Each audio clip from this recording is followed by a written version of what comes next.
Hello, everybody. It's Pappy from Spiderweb Reviews, and I have a music album review for you today.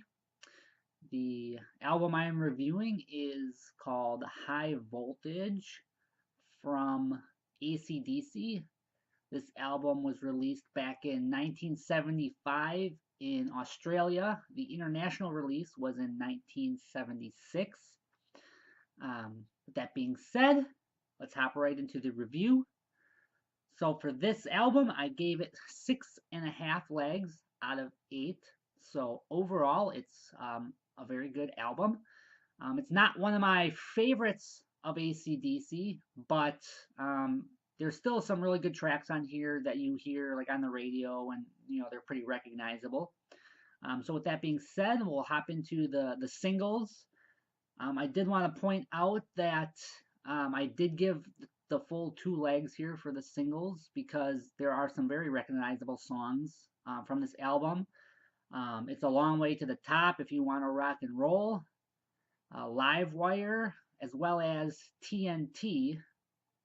So the tracks 1, 4, and 5 are all songs that are very recognizable. I still hear them all the time on the radio today. So um, they're very good tracks that I enjoy. So with the non-single tracks, I only gave this album a 1 out of 2 because I felt like their other tracks just weren't as strong. Some of them are a little bit slower. Some of them are very repetitive, especially with the lyrics. And I do want to mention that I also downgraded the lyrics on this album from half a leg instead of the full leg.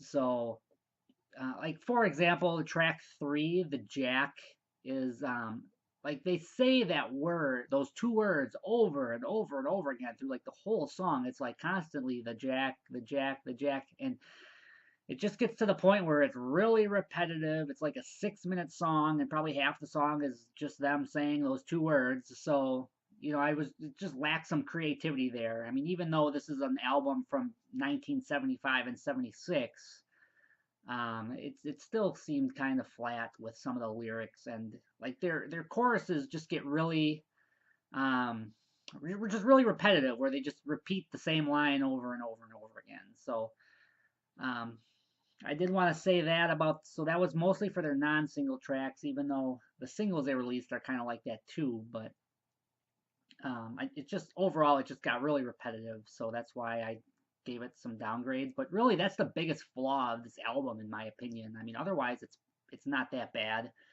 Um, Everything else got the full score, so 1 leg for Taking It Live, production, the riffs, everything else was good. So definitely recommend the album. I think it's still worth listening to, but just be prepared for some of that repetition. With that being said, that's all I have for this review. So stay tuned for more music reviews in the coming days. Thank you.